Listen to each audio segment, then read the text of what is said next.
Episode 211, 5 positive reinforcement mistakes you could be making. And these are really common, so dive in with me this week. You're listening to the Creating Great Grooming Dog Show. I'm Chrissy Newmeyer-Smith. I'm a master groomer behavior specialist, a master canine stylist, a certified professional dog trainer, a certified behavior consultant for canines, lots of other things. I'm the dean of academics at the Whole Pet Grooming Academy, where I teach the master groomer behavior specialist program. And this, my friends and colleagues, is the show where we talk about teaching pets to be good for grooming and other types of care. So positive reinforcement, I think I hear a lot of debates about positive reinforcement. I think that it's sometimes misunderstood. So let's jump into some of the mistakes that I find people making. The first mistake, and it's actually the first 2 mistakes because they go hand in hand. One is thinking that every time you're using food, you're using positive reinforcement. And that is not true. I know somebody out there just went, what? But using food means I'm using positive reinforcement. And that's not true. Positive reinforcement is a very specific protocol. So it's different than just using food. We can use food for lots of different types of training. So that is actually incorrect. And then its buddy, which is the other version of that, is that positive reinforcement doesn't mean you're using food. So wait, I can use positive reinforcement without using food? Yes, you can. So let's dig a little deeper into what positive reinforcement actually means. And I know if I had labeled this whole episode like, what does positive reinforcement mean? You guys might not have tuned in. You'd been like, I know that. And I feel for you. I do. But positive reinforcement is a very specific type of procedure. It means that you see this animal doing something that you want to encourage. You actively want to encourage it, and you add something as a consequence to the behavior. So, basic training example, the dog, you say sit, the dog sits. When the dog sits, you're like, good boy, give a cookie. Very, very common example. The dog has to do something to be rewarded. That's positive reinforcement. The positive part isn't about it was fun or lovey-dovey. It's about adding. Think plus sign, reinforcement. Plus sign. The plus sign is important. That's the positive in positive reinforcement. Not an emotional positive, just something added. And that's why I've been trying to convince groomers to talk about what kind of experience the dog had. I want you to start saying a pleasant experience. We're working toward a pleasant experience because you guys are getting yourself all confused with the word positive. Oh, he had a positive experience today. Did he though? What does that even mean? I hear lots of different versions of that. So let's save positive for the reinforcements and the punishments and understand that those mean something added. And instead swap it out for pleasant experience, or we're working toward a pleasant experience. But positive reinforcement is something added for the purposes of encouraging a behavior. Now, here's the thing. Just using food can be used for all sorts of other things. If you're using food to distract a dog, I'm not real keen on using distractions unless they also know exactly what we're doing. So you can use a distraction, but don't use it to be sneaky. I don't want to use distractions to be sneaky, but we can use a distraction. If we're also telling this dog this toe, we're going to touch this toe, or we're going to brush your ear, or whatever it is, while someone is giving them cookies, that's not positive reinforcement. That's using a distraction. And it's a perfectly good use of a distraction. As long as the pet still knows what we are doing, as long as they're still aware and we're not sneaking up on them. That's when a lot of people say it didn't work. Because you weren't using positive reinforcement, you were using food to try to be sneaky, and it backfires. Because nobody likes to be snuck up on like that. That's not fun. That's not fair.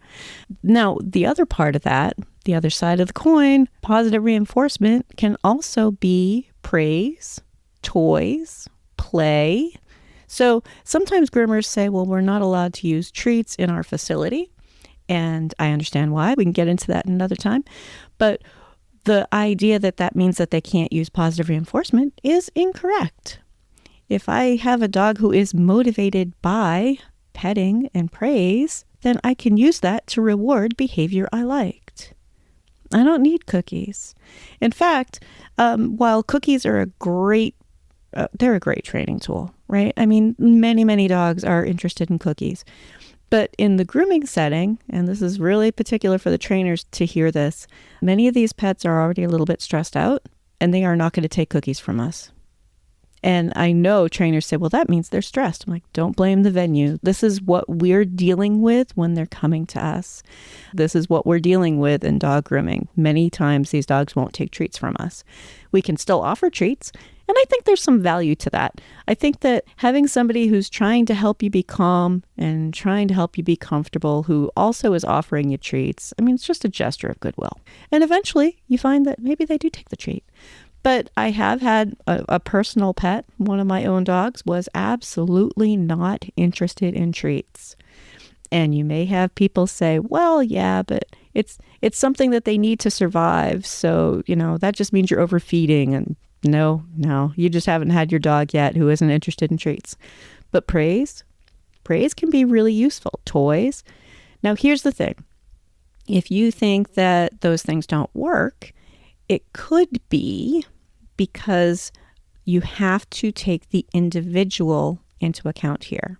That dog on your table, or cat, or horse, or cow, whatever you're working with, that human, if they don't like the thing you're giving them, it's not going to encourage that behavior again. So here's an example. I see you do something awesome, and I'm like, great job, and I hand you licorice. I think that's one of those love or hate things. I like licorice. Other people think it's disgusting. So if I hand you licorice, it's going to totally change your individual perspective on, did I just add something pleasant or unpleasant? If I'm trying to help you do it again, and I want you to feel like, wow, that was great. I didn't know I could get something good for doing the thing. Then I need to make sure that you think what I'm adding is pleasant. So praise can be a great one. You don't need food to use positive reinforcement. Praise could be good. Here's the thing though. If you don't have a bond with that pet, your praise probably means nothing. Nothing. If I'm at the self-checkout in Walmart and some random stranger says, wow, great job, I'm going to be like, whatever. It's not going to increase my use of the Walmart self-checkout. It's going to be irrelevant to my life. Maybe somebody else is like, wow, that was my highlight of my day. Or somebody else is like, oh my God, that was so socially awkward. I never want to be in that situation again. The individual is important. What did we add that we're making guesses that this individual is going to find interesting? That's what's important. Does this individual think that what we're adding is something that they want more of? Do they want more of the treats? Do they want more of the praise? Do they want more of the petting? Do they want more of the toy? What do they want more of? And it comes after a behavior that we're actively trying to encourage. Not just random treats all the time. There are lots of ways you could use treats. You could lure, you can distract, you can use them for classical conditioning, which we can talk about another time, because right now we're just talking about positive reinforcement. But there are lots of ways to use treats. Treats are just a tool. Now, I know some groomers out there are going, but I mean, they're pleasant. So doesn't that mean it's positive reinforcement? And it does not. Positive doesn't mean pleasant. Positive means something added. In this case, reinforcement means to increase the behavior. And we'll talk more about that in the next part, because we've got a couple more mistakes to talk about. I'm glad you're here enjoying the free stuff. If you're wondering, does Chrissy go into any more detail? Yeah, I do. I do that in the Master Groomer Behavior Specialist program, which is about 9 months to complete. We meet every week, and we have modules online followed by live recordings. And then at the end, you're doing all sorts of the techie stuff that really doesn't fit into this podcast. So if you are interested, the next round of Master Groomer Behavior Specialist starts on Monday, July 6th, and that round will meet at 7 p.m. Eastern every week on Mondays. So that's Monday, July 6th. If you want to know more, wholepetnh.com and look for the Master Groomer Behavior Specialist program, or you can go to creatinggreatgroomingdogs.com and take a look around there too.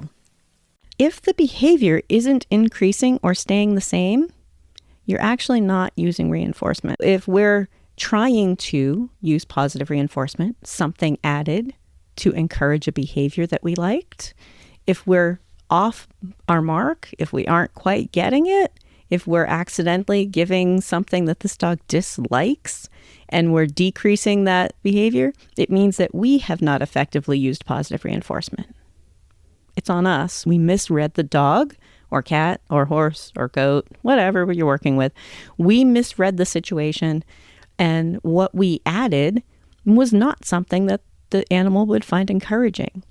Or, and here's another one, perhaps the animal did not make the association that that's why the thing happened, which is why sometimes we use a word like good or yes or a click of a clicker. There's a reason why there are things called reward markers.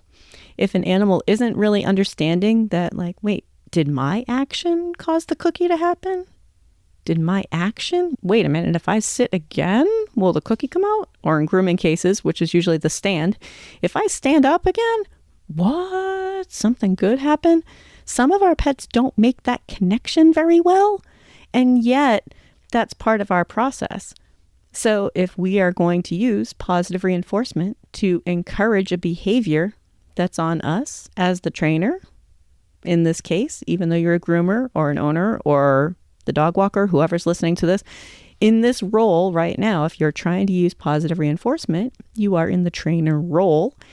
And if it's not connecting for that dog, then it's on you to figure out how to help them understand that that action you just did created my response, where I now give you something. I now add something that makes you happy and hopefully will make you want to do the thing again and again and again. If the behavior is not increasing or staying the same, you have to adjust. You have to figure out, what is it? I'm going to give you an example. I remember a couple times doing dog training classes and an owner who is doing really like big bang bang type petting on a dog who is not finding that fun. Maybe their last dog really liked that, but now they have a Sheltie puppy and they're petting him like he's a draft horse. And this dog, every time that hand comes down to pet him, is cringing. And the owner's like, I tell him he's a good boy, bam, bam, bam. And it's the wrong good boy petting action for this individual dog, and is actually making him think, oh my God, I never want that to happen again. So they're actively punishing, reducing the behavior instead of increasing it, because they're not responding in a way that makes this individual feel like, ooh, I want that again. Ooh, I want that again. Sometimes we're just not getting it right. Sometimes we are just missing the mark. And sometimes we aren't good at guessing what an animal's going to like. And if you're going to add something that they like, sometimes we don't really have anything that this animal's going to like. Dog trainers, I need you to hear that, because that's one of the things groomers struggle with. When dog trainers say you need to use positive reinforcement, and we're like, honestly, this dog doesn't know us. They're coming to us at a baseline of kind of stressed out because they're unprepared for even meeting us, even being in our waiting room. They aren't interested in treats. They aren't interested in our praise. They're not interested in our play. We really don't have anything to add in a lot of these cases. And that's not on us as groomers. That's us being able to say, all right, well, if I can't use positive reinforcement, there are other things in my toolkit that I need to know. And that's part of why I do the show. It's part of why I teach. But right now, just thinking, if I thought using treats meant positive reinforcement, then I might be thinking that positive reinforcement is failing. And it's not. It's just that that process might not be motivating for this dog. Positive reinforcement works if you have something that motivates the pet. It works. It's a pretty good protocol to use, and it's motivating and it's fun. But if we don't have anything that motivates them, then we have to switch to a different tool. And that just, I think, like I said, people just think using food means that they're using positive reinforcement, and that is not true. Here is another one. How do you use positive reinforcement with a dog who isn't good for grooming? A lot of our owners are coming from a point of view that They think that we're going to work the dog to the point where the dog is actively growling at us or snarling or air snapping and then try to add cookies. And that's not going to work. That's not the process. That's not what we're even talking about here. We need a way to help our owners understand that part. Our goal is to help this dog stay calm, comfortable, and cooperative. And within that framework, it might be that we're not getting much grooming done. Yep, I know. Somebody out there who's new to the show is probably like, wait, what? Our goal is to groom. We don't sell haircuts. We sell haircutting services. And in this case, we have to, if an animal is really uncomfortable with grooming, we have to sell some training services, some behavior services to get them ready for grooming services. We're not going to push them to the point where they break. We're not going to push them to the point where they're flailing around. You know, when people say, Chrissy, I need to see some video, like, what do you do when the dog is flailing and screaming? I'm like, I never let them get to that point. That's not training. That's not what we do.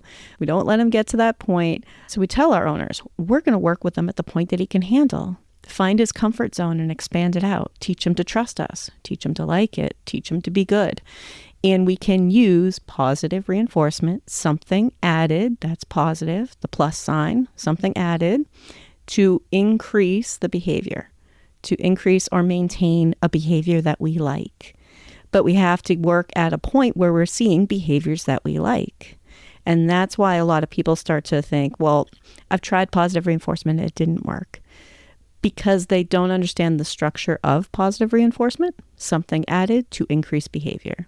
We have to see a behavior we like, something that we want more of, and then add something the animal finds motivating. So, what were the 5 mistakes again? The number 1 mistake, using food does not mean that you're using positive reinforcement. Food is a tool that gets used in a lot of ways.